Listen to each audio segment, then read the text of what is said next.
Salut! Numele meu este Iulian și reprezint compania UI Network. Studiind în Marea Britanie, ai o șansă în plus pentru un viitor mai bun. Scopul meu este de a sprijini persoanele din comunitatea românească să ia cele mai bune decizii în privința alegerii cursului educațional.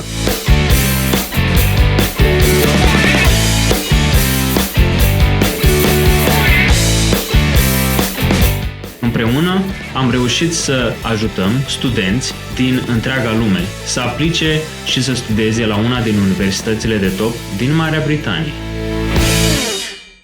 Doamne și domnilor, numele meu este Iulian și reprezint compania UI Network.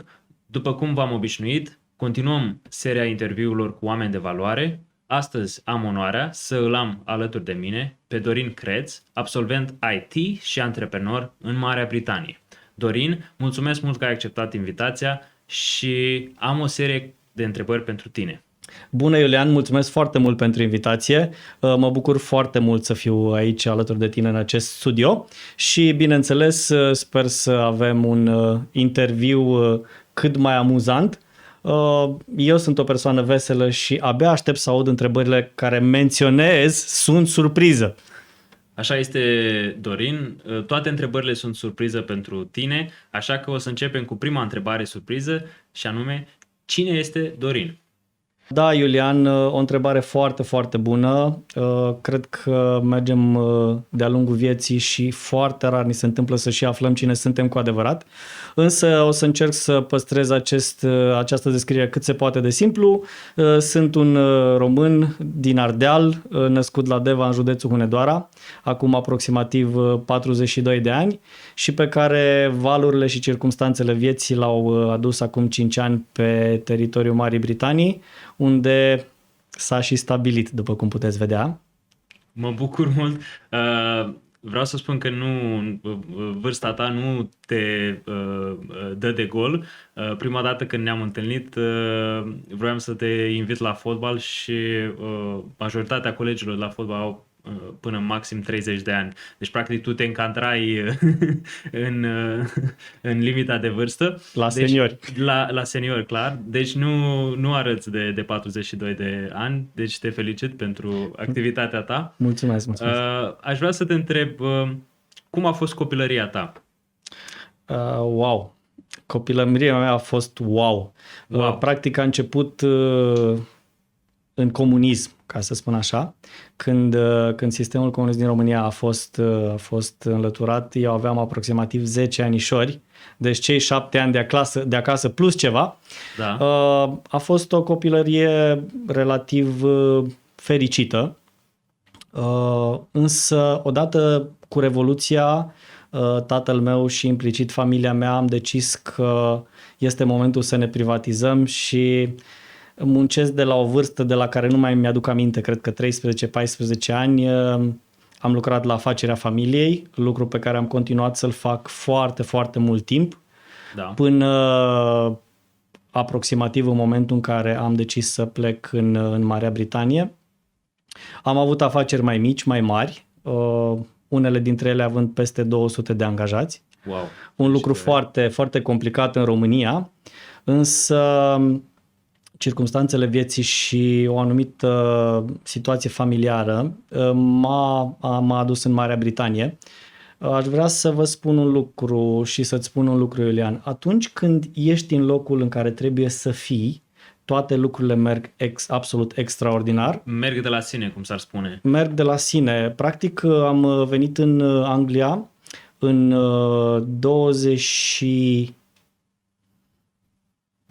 17 decembrie 2015.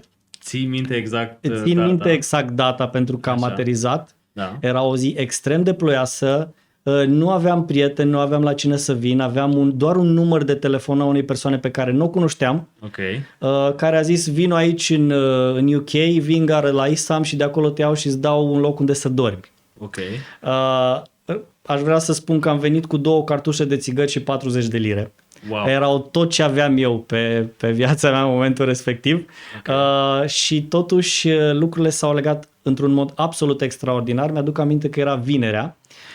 Practic am aplicat în sâmbătă dimineața, am sunat să-mi fac insurance number-ul, Da. să mă programez pentru interviul de la Insurance Number. Am fost, culmea, foarte norocos, am fost programat pentru lunea. Da. Duminica dimineața, Lunea imediat... lunea imediat următoare, da. Asta fiind sâmbăta, Da. duminica dimineața am aplicat un singur CV Da. pe Indeed, la un Jobs. Indeed Jobs, Ok. la un singur job. Ok. Seara am fost sunat de acel angajator. Da. Poți să ne spui ce fel de job era cel Da, pentru care ai practic aplicat? eu având o experiență în electronică din liceu, am aplicat la un job care se numea Technology Tester. Ok. Jobul meu a fost să testez electronic devices, Da. telefoane, tablete, computere, să mă asigur că funcționează în modul corespunzător. Optim. Practic un QC, Quality Control. Da. Acesta era jobul meu. Am obținut jobul lunea imediat după interviul de la Insurance Number. Wow. Deci, practic, ești unul dintre cazurile fericite, aș putea spune, pentru că majoritatea românilor au de obicei o experiență mai negativă atunci când vin prima dată aici pe meleagurile Marii Britanii. Tu ai fost norocos în cazul ăsta, pentru că ai primit și pentru Insurance Number o confirmare foarte rapidă Foarte pentru la rapid. interviu și totodată ai reușit să găsești un job foarte rapid. Și un job, nu o să vă ascund faptul că în momentul în care pleci din România și zici mă duc în Marea Britanie, aveam mulți prieteni care au fost și au zis primul tău job va fi pe șantier, labor, curățat, fast food sau gen joburi din astea un pic mai puțin cotate. Însă, spre surprinderea mea și a lor, am obținut un job foarte, foarte bun din primul moment și asta m-a ajutat foarte mult în evoluția mea, pentru că având un job stabil și un job care mi-a asigurat cele necesare, chirie, stabilitatea la început. Este foarte greu la început. Aș vrea să vă spun un lucru. Eu când am venit în UK aveam senzația că știu limba engleză. Așa. Limba mea engleză se rezuma la ce am învățat din filme în copilărie, pentru că în școală am făcut rusă și franceză. Am înțeles. Strop de engleză n-am făcut la școală și totuși o vorbeam relativ fluent. Însă... Bine, acum să precizăm, ai ajuns în West Ham, care nu este o comunitate din Londra care în general e formată din străini. Da, deci persoanele care vorbesc engleza în West Ham sunt de obicei persoane din alte țări. Deci nu sunt englezi autentici, pur sânge. Autentici, da. Bine, vreau să spun că aveam impresia că înțeleg și vorbesc limba engleză pentru că chiar mă descurcam, adică aveam la nivel conversațional și mă făceam înțeles. Însă momentul în care eu am pus mâna pe telefon și am sunat pentru programarea la Insurance Number și mi-a răspuns o doamnă din Scoția, atunci a început distracția. Atunci a început distracția și șocul. Zic, stai puțin că totuși nu înțeleg. Pardon? Say again? Și de asta spun că sunt totuși norocos. Sunt norocos. Mi-am găsit un job foarte repede. Am avut contract de muncă, o să râzi, culmea ironiei, mi-a fost foarte greu să-mi deschid un cont bancar. Mi-a luat aproximativ 2 luni, cu toate scrisorile de la angajator și cu tot ce am vrut, foarte greu, foarte dificil. Tu ai ajuns în UK chiar înainte de Brexit, nu? Da, să știi că am ajuns înainte de Brexit. Dacă nu mă înșel, votul pentru Brexit a fost în iunie 2016, ceva de genul. Cred că aici a fost un moment, m-am simțit foarte dezamăgit de acest vot, pentru că... Știu că eram și lucram la momentul respectiv și aveam un prieten care a studiat jurnalismul aici în Marea Britanie și a spus că mă simt de parcă părinții mei s-au despărțit. Da, a fost un șoc pentru foarte mulți. Îmi aduc aminte că angajatorul meu El practic comercializa telefoane și dispozitive mobile în toată Europa. Automat pentru el s-a creat o problemă în acel moment și începuse să-și facă griji de taxe vamale, de toate nebunile astea.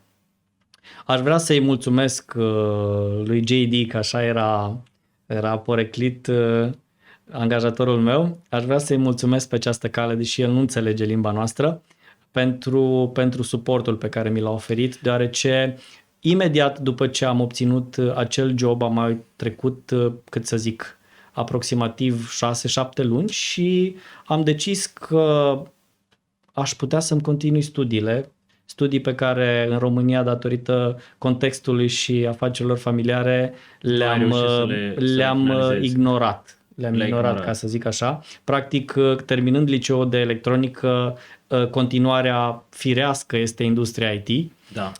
Și atunci am găsit aici o oportunitate, am găsit o fereastră pentru a-mi continua studiile. Statul englez, practic, știți foarte bine, am aplicat ca migrant worker. Da. Și am fost obligat pe întreaga perioadă a studiilor să-mi păstrez jobul, adică să dovedesc că muncesc. Că lucrezi în același timp. Că muncesc, da. Însă vreau să vă spun că faptul că mi-au fost plătite studiile și chiar am primit un ajutor financiar sub formă de împrumut din partea statului englez pentru a mă susține în timpul studiilor a contat foarte, foarte mult în traiectoria mea de atunci și până acum. Ok. E o experiență foarte interesantă și plină de inspirație și motivație în același timp. Aș vrea totuși să revin la primul impact pe care l-ai avut cu societatea britanică și care crezi că sunt diferențele majore dintre cultura românească și cultura britanică? Dacă ai simțit vreo diferență, poți să ne dai câteva detalii? Ei, dragilor, vă dați seama că România are puțin peste 100 de ani. Marea Britanie are câteva sute de ani de democrație. Da. E un factor absolut decisiv din punctul meu de vedere și dacă ne uităm la civilizație, Da. nu aș putea să spun că neapărat poporul englez este mult mai civilizat. Nu cred că este vorba despre asta. Cred că se datorează puțin culturii, Da. și mândriei naționale și istoriei pe care Marea Britanie și ex-Imperiul Britanic o are, pentru că dacă stăm bine să ne gândim, Marea Britanie a fost cred că singura țară din Europa care nu a fost cucerită niciodată, din câte rețin. Romanii au avut o încercare, însă au abandonat și ei destul de repede. Naziștii practic cuceriseră toată Europa, însă s-au lovit de rezistența britanică și faptul că nu au fost niciodată cuceriți și deposedați de bunurile lor istorice și chiar toată cultura Au rămas pe care... intacte. Da, a rămas intactă moștenirea lor plus tot ce au adus bun din fostele colonii Da. s-a strâns aici, practic. Nu este Și de aici vorba provine și bogăția regatului. Sigur. Nu este vorba doar despre bogăție, este vorba și despre cultură și despre știință. Credeți-mă, Marea Britanie a beneficiat foarte mult de pe urma coloniilor pe care le-am avut. Să nu uităm că cred că de curând Hong Kongul a fost cedat înapoi Chinei. A fost încă sub administrare britanică.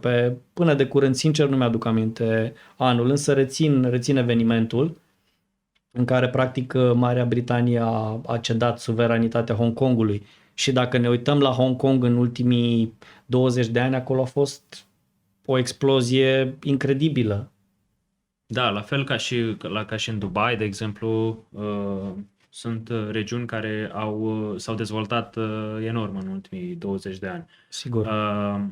Da, deci clar a fost o diferență pe care ai simțit-o. Este o diferență majoră, repet, care vine și din punct de vedere economic și din punct de vedere cultural.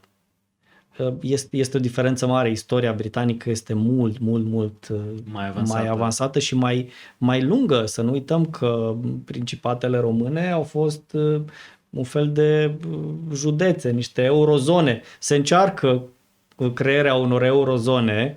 Ăsta e un curent politic despre care se vehicula în Europa. No, practic, România a fost împărțită într-un fel de eurozone. Ea ca și stat de sine stătător, repet, are un pic peste 100 de ani. România a fost tot timpul situată într-o intersecție la o intersecție de interese, aș putea spune. Da. A fost, din păcate, de-a lungul istoriei am fost destul de prost plasați, ca să spun așa, pentru că am avut parte de probabil toate valurile de popoare migratoare, plus romani, plus turci, plus... Și totuși am reușit să rezistăm și am reușit să ne adaptăm. Și cred că asta este principala calitate a românilor, de a se adapta.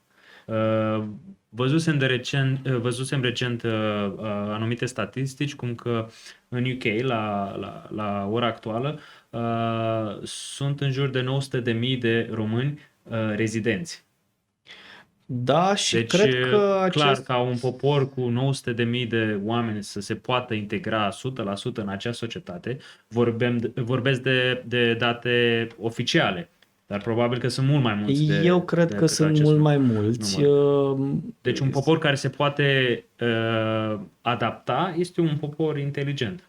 Da. Dacă este ceva ce datorăm țării noastre, este totuși un anumit nivel de educație și practic peste tot unde lucrează românii aici în Marea Britanie sunt considerați foarte buni muncitori, sunt foarte apreciați. Sincer, am avut doar 2 sau 3 joburi de când am venit în Marea Britanie, în rest am preferat să încerc să lucrez pentru mine. Și peste tot unde am fost, am făcut diferența. Adică românii muncesc un pic mai mult decât celelalte naționalități. Pentru puțin, ceea ce nu e tocmai ok. Din păcate, da, nu suntem întotdeauna plătiți la nivelul efortului pe care îl depunem, însă, repet, din toate statisticile și din tot ce se spune, lucrătorii români sunt extrem de apreciați la locurile lor de muncă. Într-adevăr. Aș vrea să ne spui acum cum ai luat decizia că este timpul să îți continui studiile și să începi un nou parcurs universitar. Da, sincer, nu, eram în timpul jobului, eram liniștit, începusem să mă stabilizez și am auzit de la niște prieteni că ți se oferă posibilitatea să studiezi și, culmea, mai ai și un avantaj financiar din acest punct de vedere. Eu să fiu foarte sincer cu tine, faptul că am văzut că eu pot să-mi continui studiile, să mă calific, să mă specializez și să nu trebuiască să plătesc pentru asta, din contră, să primesc eu niște bani ca și sprijin, a contat foarte, foarte mult. Însă, cred că dintotdeauna am știut că partea asta de IT este ce mi se potrivește cel mai mult. Am fost extrem de tehnic de mic.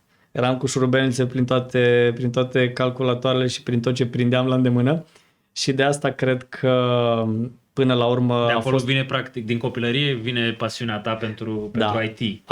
A fost o chemare. Da? Îți aduce aminte când ai primit primul calculator? Sau... Dragul meu, aș vrea să te întristez un pic acum. Eu n-am primit primul calculator. Primul meu calculator mi l-am cumpărat în rate. Ok. Da, este vorba de anul 2001. 2001? Da. Când am reușit să-mi achiziționez primul meu computer. E un model foarte vechi pe care și dacă ți-l spun s-ar putea să nu fi auzit vreodată de el. Probabil. Oricum, orice model ar fi fost în 2001, cu siguranță era un model de top. Da, era, cum Pentru să că spun, nu multe persoane aveau posibilitatea de a avea un calculator. practic eu mi-am întrerupt studiile în România și am făcut serviciu militar, Da, pe care, culmea, l-am făcut la transmisiuni. așa. Alt domeniu legat de specialitatea mea și acolo am fost nevoit să lucrez cu niște calculatoare mai vechi decât era cazul, adică chiar Asta probabil în ce printre perioadă? primele. În ce perioadă? Cred că am terminat 97-98, am terminat liceul, în 99 am plecat în armată, am fost încadrat pentru serviciu militar și am ieșit în vara anului 2000.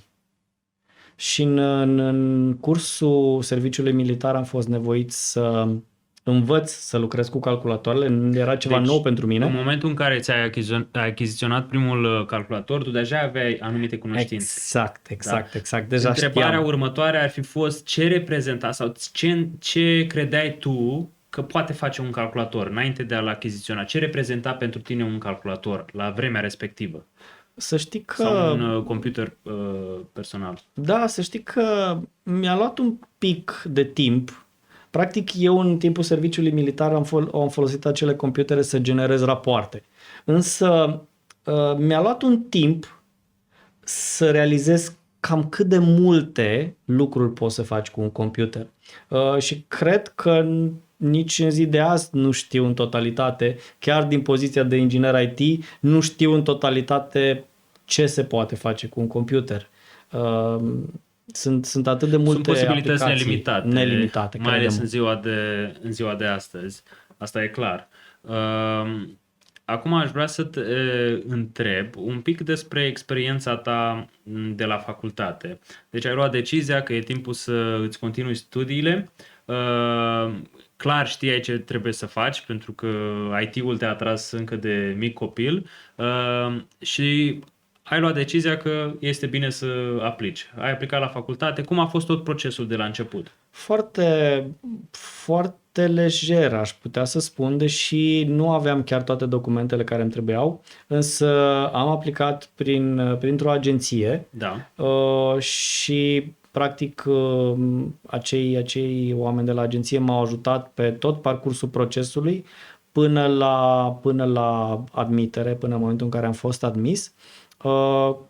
În mod gratuit, nu mi s-au cerut bani. Din contră, cred că era o înțelegere între universitate și agenție pentru a fi ei încasând bani dintr-o altă sursă. Repet, este un foarte mare lucru să poți să studiezi la Londra, care știm cu toții că este un centru universitar foarte renumit în lume, și să nu trebuiască să plătești nimic upfront, adică înainte. În România, dacă vrei să mergi la universitate și nu aveai bursă, trebuia să plătești. Da. Adică e o diferență foarte mare. Cred că de aici vine și progresul și evoluția Marii Britanii din faptul că reușește să-și educe și să își specializeze tinerii pentru a face față viitorului. Se pune un accent pe educație. Absolut. Și sunt sume colosale investite în educație și în cercetare. Să nu uităm că Marea Britanie este un lider și un vârf de lance în domeniul cercetării. Ca să facem o glumă și o paranteză, de câte ori auzi ceva pe internet sau în vreun ziar, cercetătorii britanici sunt cei care au descoperit-o. Asta e clar. Acum te rog să ne spui cum au fost profesorii de la facultate, cum au fost structurate modulele de la facultate și dacă crezi tu că ți s-a potrivit nou sistem de învățământ, pentru că tu erai obișnuit cu cel românesc. Bănuiesc că ai văzut anumite diferențe. Dacă ne poți da câteva detalii. Sigur. În primul rând pleacă de la mentalitate și de la atitudinea profesorului sau a tutorelui față de studenți. Este ceva cu totul atipic în România. În general, profesorul este micul Hitler care stă în fața asta și tu trebuie să cam stai drept și să faci ceea ce ți se... Adică nu prea îndrăznești să intri în dialoguri libere.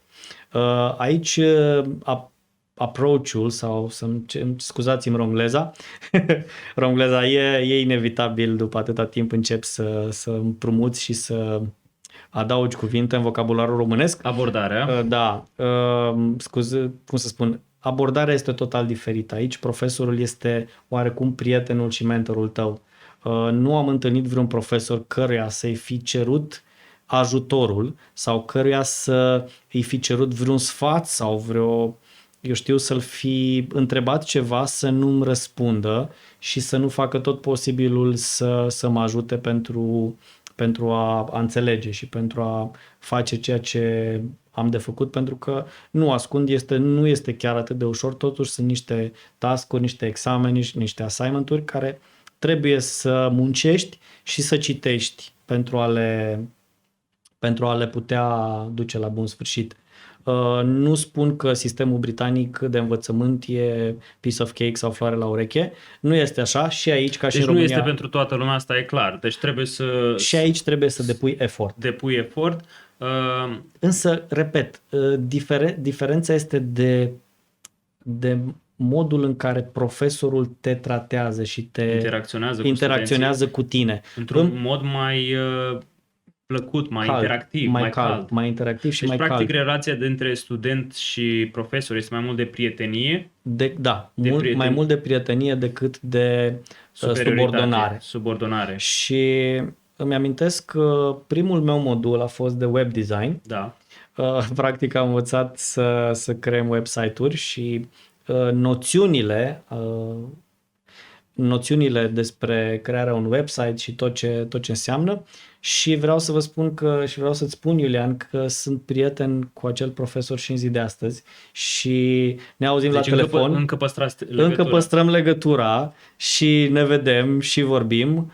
El între timp a devenit programator în cadrul NHS și cu toate astea, la 2 ani aproape de când am terminat universitatea, eu încă păstrez legătura cu el.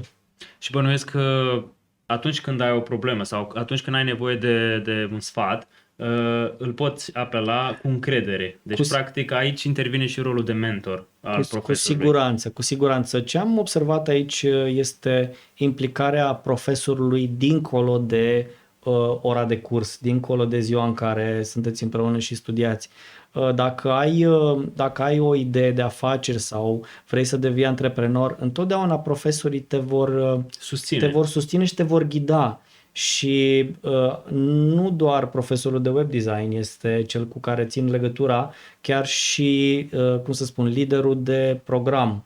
Practic, cel care era deasupra tuturor profesorilor noștri și care se ocupa coordonatorul de proiect pe partea de IT, și cu el țin legătura și chiar intenționez să-mi dezvolt o companie pe partea de IT, un alt business pe care vreau să-l dezvolt și de foarte multe ori vorbesc cu el și îi cer sfaturi, iar el dacă poate să mă ajute, mă ajută, dacă nu, mă mai pune legătură cu foști absolvenți care sunt deja în industrie și care sunt acolo. Te îndrumă, îți oferă o îndrumare pe direcția... Te îndrumă și te ajută. Este un lucru absolut extraordinar și foarte, foarte surprinzător.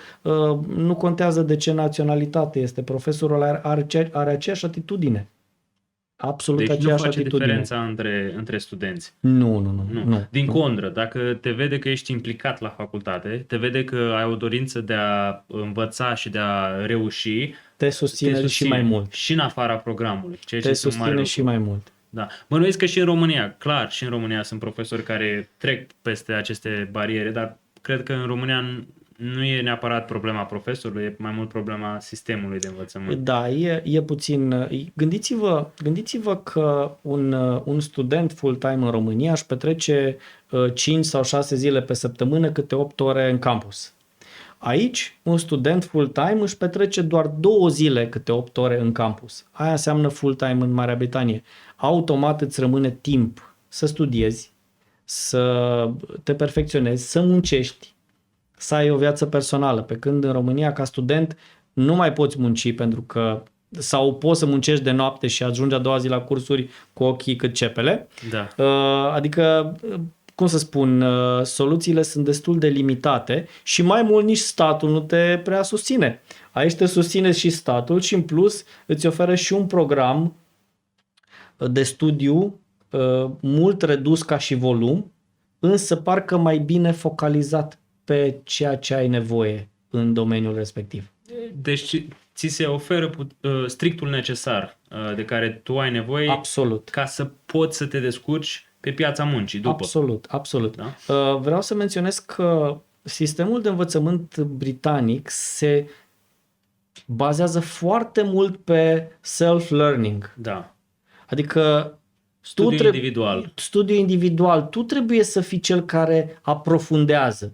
Ți se dă la clasă o programă, o lecție, un curs. Ți se arată, ți se dă direcția și ți se indică chiar și bibliografia pe care să o studiezi pentru a aprofunda acel proiect. Da. Însă asta tu trebuie să o faci singur. Nu te forțează nimeni. Deci ai libertate, dar cu acea libertate vine o responsabilitate. Absolut. Deci aici cred că intervine calitatea, pentru că studenții, odată ce decid să înceapă cursurile universitare, atunci ei își asumă anumite responsabilități pe care sunt conștienți că trebuie să le ducă la bun sfârșit. Absolut. Altfel, dacă nu le duci la bun sfârșit și nu ești cât de cât conștient de faptul că faci o școală și practic tu faci un împrumut la statul englez pentru acea școală, dacă nu conștientizezi acest lucru că tu acei bani îi vei da înapoi mai devreme sau mai târziu, Da. în condițiile în care ai un salariu care să-ți permită acest lucru, atunci te cam păcălești singur. Pentru că practic ai împrumutat niște bani degeaba. Dacă tu nu ești conștient că trebuie să studiezi și să te perfecționezi, pentru că asta ai ales.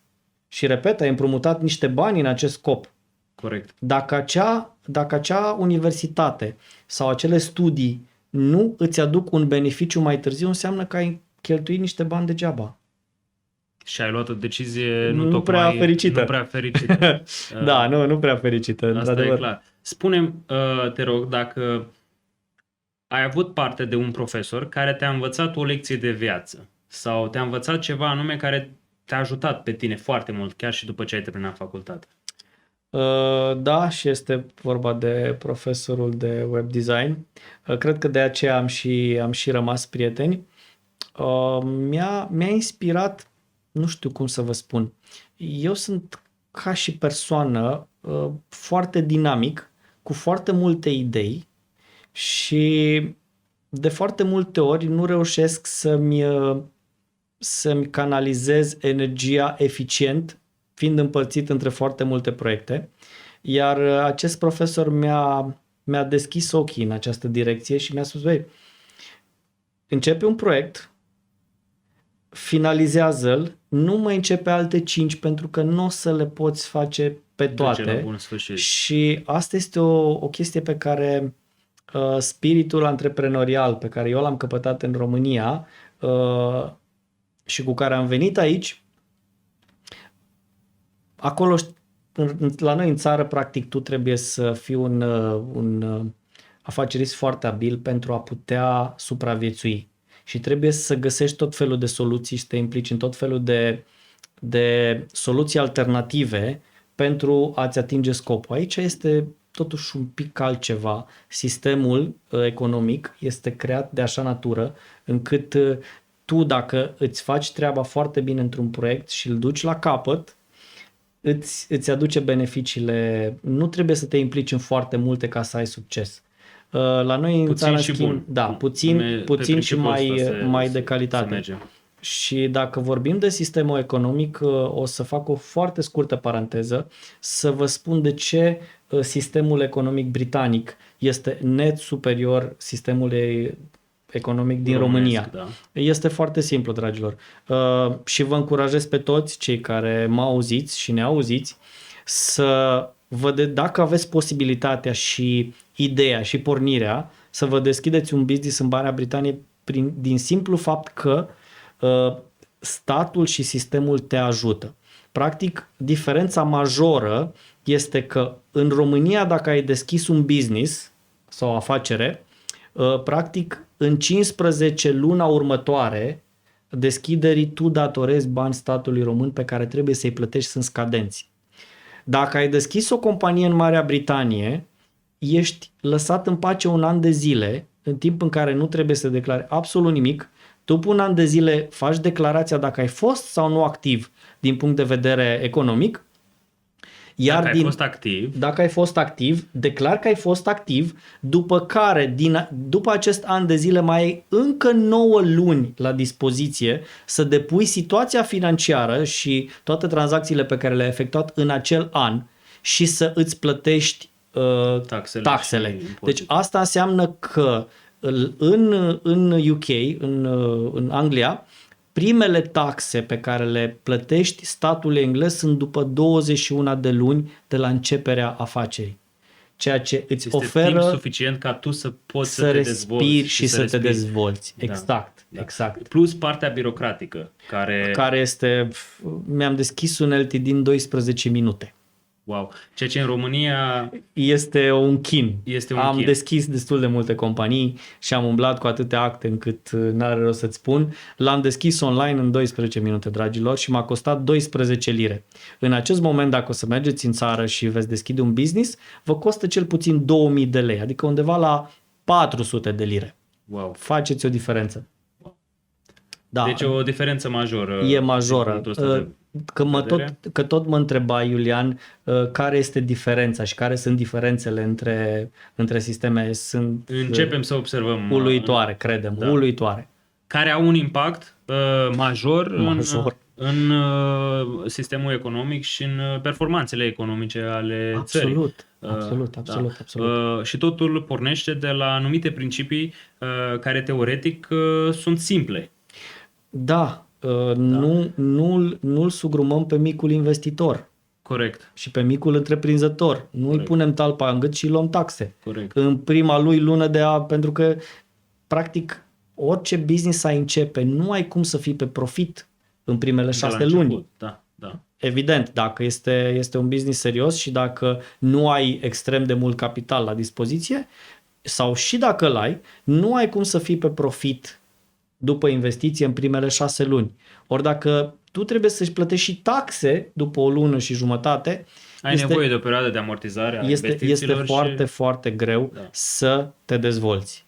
Din păcate și birocrația din România este la fel. O piedică majoră în calea progresului. Acum, dacă tot am început să discutăm despre business... am devenit prea serioși. Da, am devenit foarte serioși, dar este bine, pentru că aflăm lucruri interesante despre experiența ta din UK. Tu ești o persoană care face lucruri, ești o persoană foarte activă. Da? Deci tu ai reușit să ai job, ai reușit să studiezi în același timp și după aia ai zis că nu este suficient și ți-ai deschis și propriul business. Da. Spune-ne despre ce este vorba. Mi-am urmat oarecum pasiunea și afinitatea pentru electronică și am deschis un mic business în domeniul fotografiei și videografiei. Da. Chiar în acest moment sunt destul de ocupat cu destul de multe evenimente. Acesta este un mic business pe care l-am deschis acum 3 ani. Da, în timpul facultății. În timpul studiilor, în timp ce munceam, în timp ce studiam, am avut timp să-mi deschid și un mic business. Este o întreprindere personală mai mult asta, însă este destul de remunerantă. Remunerantă, adică sunt destul de mulțumit cu veniturile pe care le obțin vis-a-vis de timpul pe care îl aloc. E foarte simplu. Din nefericire sau din fericire, dragilor, în societatea pe care o avem, noi ne vindem timpul nostru. Abilitatea de a-ți vinde timpul cât mai scump este cheia succesului. Wow! Îmi place asta și o să o rețin. Vreau să ne spui cum te-a ajutat facultatea sau cum te-a sprijinit într-un fel facultatea când tu ai decis să devii antreprenor aici în UK. Dacă ai cerut sfatul anumitor profesori, dacă ai avut, nu știu, pe cineva din cadrul facultății care te-a îndrumat puțin, pentru că a fost totuși, deși tu ai o experiență ca și antreprenor din România, dar erai sau te aflai deja pe o piață diferită, a fost totuși o diferență. Cine te-a ajutat pe tine la început, când ai deschis propriul tău business? Să știi că doi dintre profesori, îți repet, din nou îl menționez pe profesorul de web design, a cărui cumnat îmi este și contabil. Wow. Al cărui cumnat îmi este și contabil. El a fost cel care mi-a văzut spiritul și m-a încurajat să merg într-o direcție, iar asta m-a ajutat foarte mult și m-a încurajat. Nu ai nevoie efectiv de un mare ajutor, ci de încurajare și de sprijin în momentul în care dai de greu, în care dai de dificultăți.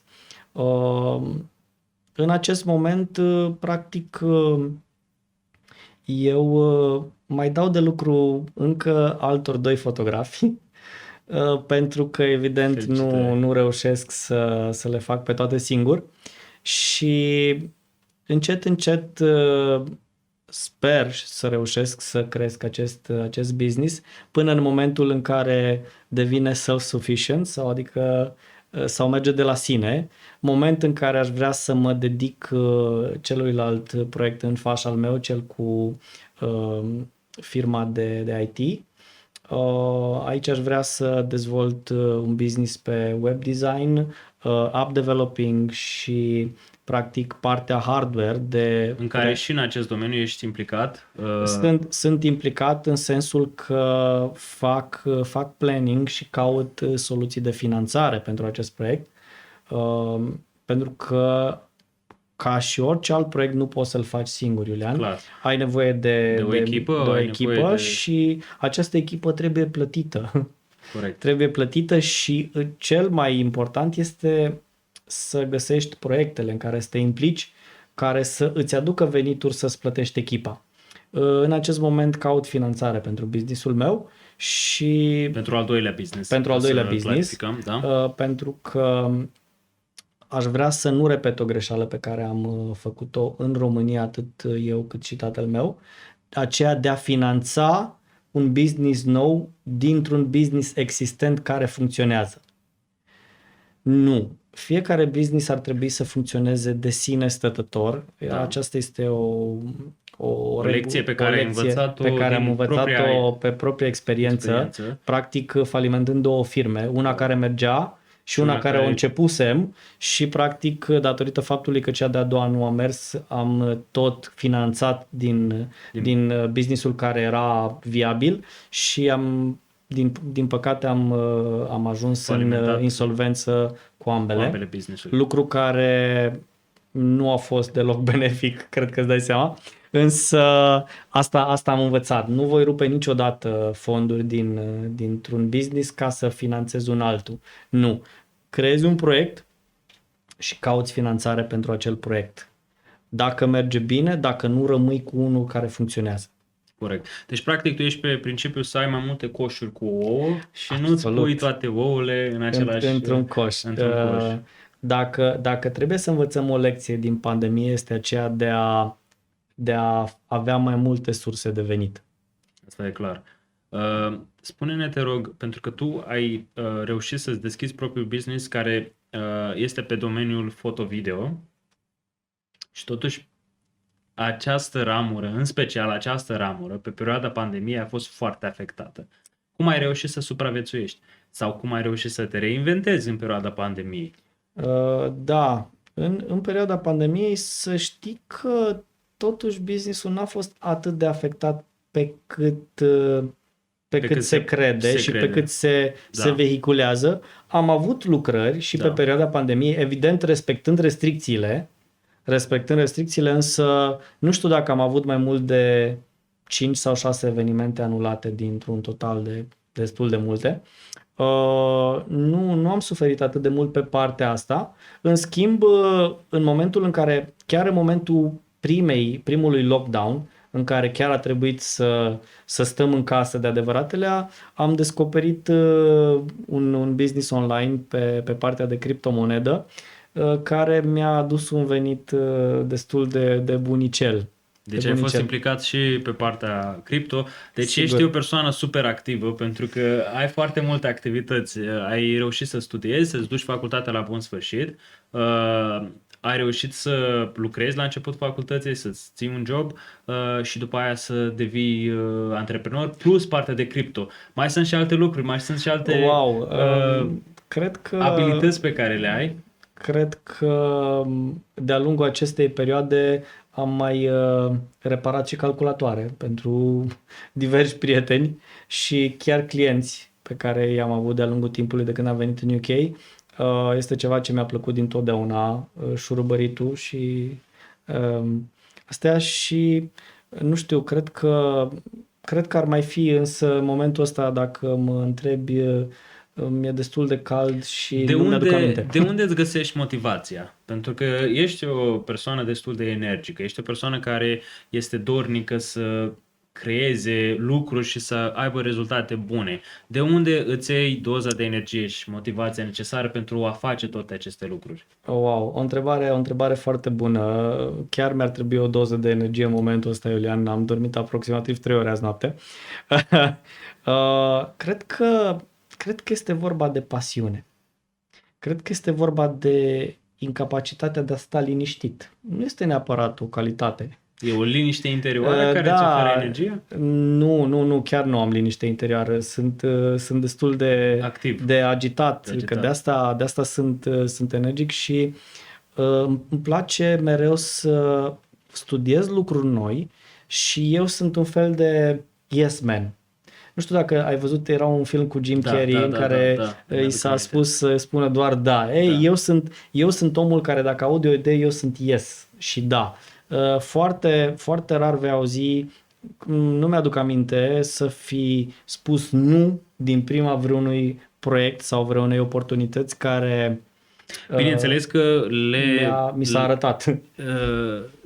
Luai în considerare ce ți se propunea și de obicei ai avut șansa să ți se propună lucruri faine. De asta da, bineînțeles, momentul ăla vine, cum să spun, când auzi o idee este partea aia frumoasă, wow, super idee, super proiect, însă de foarte multe ori în momentul în care te liniștești și faci un pas în spate, vine partea aceea pragmatică în care începi să pui pe hârtie și vezi cât este de avantajos să te implici în acel proiect. Și aia este partea în care nu spui nu din prima, dar trebuie practic, datorită limitei de timp pe care o avem cu toții, trebuie să decizi la care să renunți și pe care să-l urmezi. Și dacă aș fi, cum să vă spun eu, dacă ar fi să vă dau o cale spre succes sau o rețetă spre a avea succes, este să nu renunți niciodată. Foarte simplu și mai mult, dacă te implici într-un proiect, este posibil ca acel proiect să funcționeze sau să eșueze.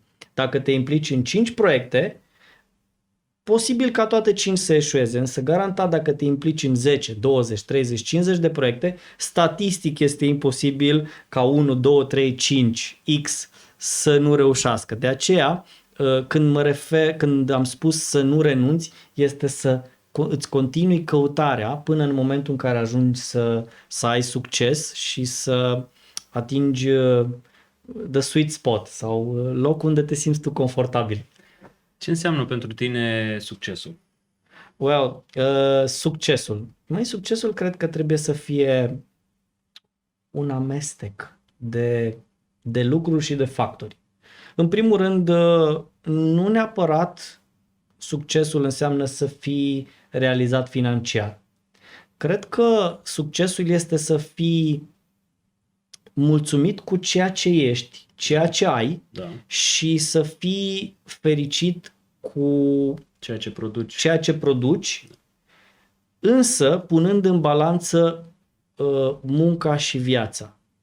Pentru că, din păcate, trăim într-o societate creatoare de roboți, îmi place să o numesc așa, în care uităm să mai trăim. Cred că succesul înseamnă un echilibru, o balanță între viața personală și viața profesională, în care tu, în viața profesională, ai succes, ești self-sufficient sau suficient financiar și ai timp și de viața personală, de micile bucurii ale vieții, care aș vrea să spun, dragilor, la Londra sunt fără limită. Bine, bănuiesc că oriunde sunt fără limită, trebuie să ai tu capacitatea să vezi, să observi aceste lucruri. Însă Londra e ceva aparte. Este, într-adevăr. Vă încurajez pe toți să veniți la Londra și să fiți cu ochii deschiși. Să studiați aici, să trăiți aici, pentru că contrar a ceea ce se spune, Londra este un loc plin de viață, deși uneori condițiile meteo nu sunt cele mai fericite, se găsește și soare. Asta e clar. Vreau să ne spui acum care sunt principalele calități ale unui student. Wow! Dacă ne uităm la momentul în care eu am început am decis să-mi continui studiile, cred că eram într-un moment în viață în care nu mai eram atât de motivat să o fac, însă totuși am făcut-o pentru că am considerat-o un plus și un avantaj. Însă cred că principalele calități ale unui student ar trebui să fie perseverența și dorința de a reuși în domeniul pe care a ales să-l studieze. Cred că toți ar trebui să ne dorim să fim vârfuri în domeniul nostru sau în domeniul pe care am decis să-l studiem. Deci perseverența și dorința de a reuși. Absolut. Sunt esențiale. Credeți-mă, nu se reduce totul la învățat. Doar învățatul nu asta este. Cred că un student, calitatea principală a unui student nu este capacitatea de învățare, ci, repet, dorința de a reuși. Dorința de a finaliza studiile și de a crea ceva sau de a impacta domeniul în care a studiat. Și acum aș dori să te întreb, într-o lume în care nu prea se mai pune accent pe educație, mă refer acum în special pe educație din România, de ce crezi că este important totuși să mergi la facultate? De ce crezi că este important să-ți termini studiile și cu ce te ajută asta în viață? Da, este foarte important să studiezi și să mergi la facultate pentru că îți oferă o altă perspectivă. Indiferent cât ești de bun tu ca și autodidact și cât de bun ești într-un domeniu, sunt lucruri pe care le vei afla și le vei vedea doar în mediul academic. Plus, este vorba despre legăturile și contactele pe care ți le creezi în mediul academic. Practic, tu studiezi cot la cot cu viitori colegi în meseria sau în breasla pe care ai ales-o, cu viitori manageri, cu viitori lideri în acest domeniu, și atunci faptul că tu ai acea conexiune cu ei contează foarte, foarte mult. Am înțeles. Și acum vreau să ne spui ce ai învățat tu dintr-un eșec al tău ca și antreprenor din România. Sunt sigur că ai mai multe lecții, dar lecția numărul 1 care te-a motivat să mergi mai departe și să faci lucrurile un pic diferit, dar să continui. Foarte, foarte grea întrebarea asta. Cred că am reușit să învăț. Deci lecția cea mai importantă pe care am reușit să o învăț este că niciodată nu este sfârșitul lumii.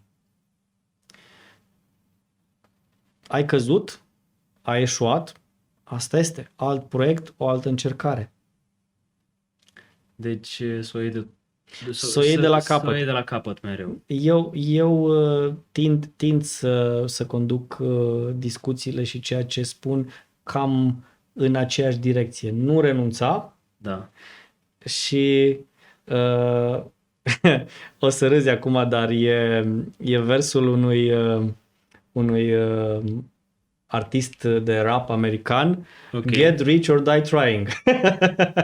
Sau continui eu acum tot versurile unui artist, tot de rap. Every finish line is the beginning of the new race. Absolut. Da? Absolut. Deci cred că suntem pe aceeași lungime de undă în această privință. Dorin, am o serie de întrebări scurte acum și vreau să-mi dai un răspuns cât se poate de scurt. Nu vreau să te gândești foarte mult și putem începe când ești tu pregătit. 2, 3 și... Ok. Banii sunt? Un mijloc de a-ți îndeplini visele. Spune-mi un mod amuzant de a învăța. Dansând. Copilăria înseamnă? Fericire. Viața înseamnă? O cursă. O glumă bună trebuie să fie? Amuzantă. Copiii reprezintă? Viitor. A fi student înseamnă? O experiență pe care n-ai să o uiți până în momentul în care te duci. Prietenii au rolul de? Oglinzi. Cititul înseamnă? Cunoaștere. Munca înseamnă? Cizelare. Părinții pentru tine înseamnă? Totul. Ești mândru de tine pentru că? Sunt încă aici. Pasiunea ta este? Am foarte multe. Dans, citit. Am foarte multe pasiuni. Mi-este foarte greu să-ți dau numai una. Avantajele studiului în Marea Britanie sunt? Foarte, foarte multe. În primul rând financiare. Și o ultimă întrebare. Educația înseamnă? Evoluție. Dorin, a fost o plăcere să fiu alături de tine astăzi. M-ai încărcat cu energie, ai o poveste extraordinară. Îți urez mult succes cu al doilea business, dar și cu primul. Și sper să ne vedem în curând cu noi detalii despre succesul și realizările tale de viitor. Dacă ne străduim bine o să venim cu acest interviu Reloaded, part 2, că mai am de zis.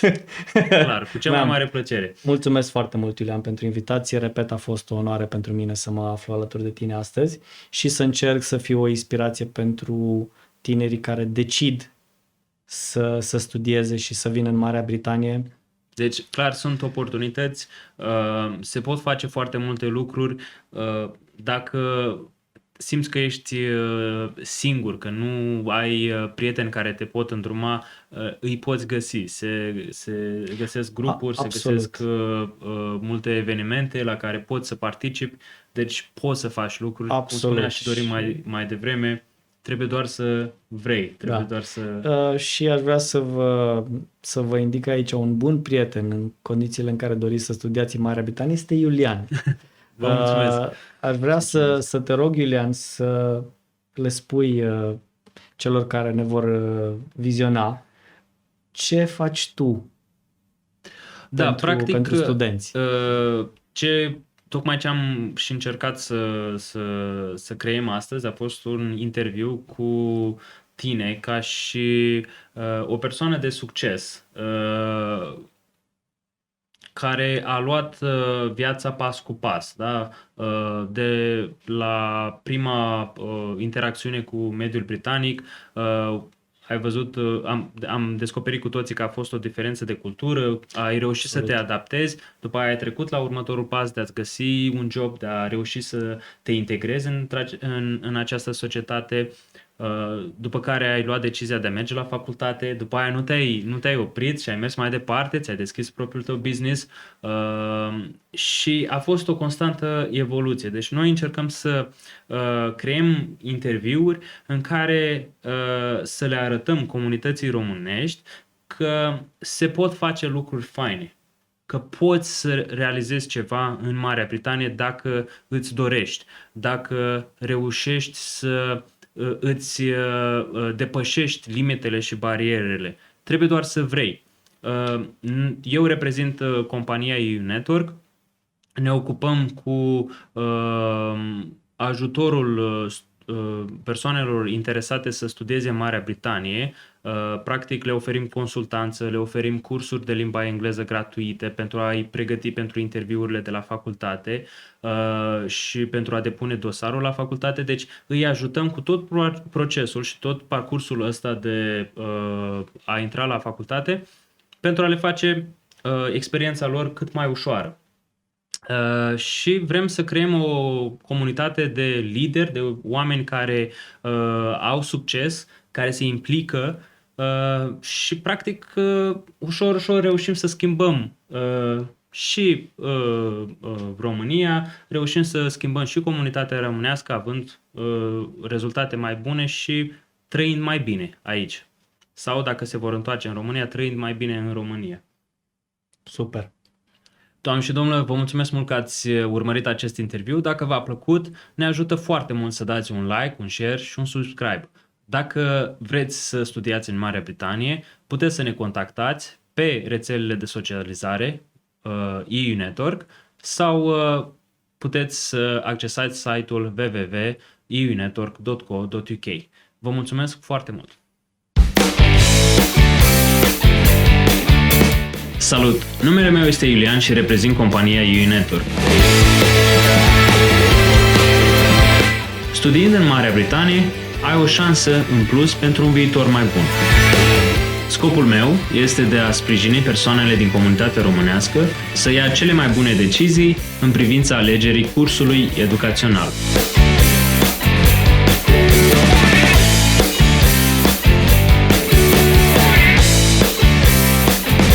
Împreună am reușit să ajutăm studenți din întreaga lume să aplice și să studieze la una din universitățile de top din Marea Britanie.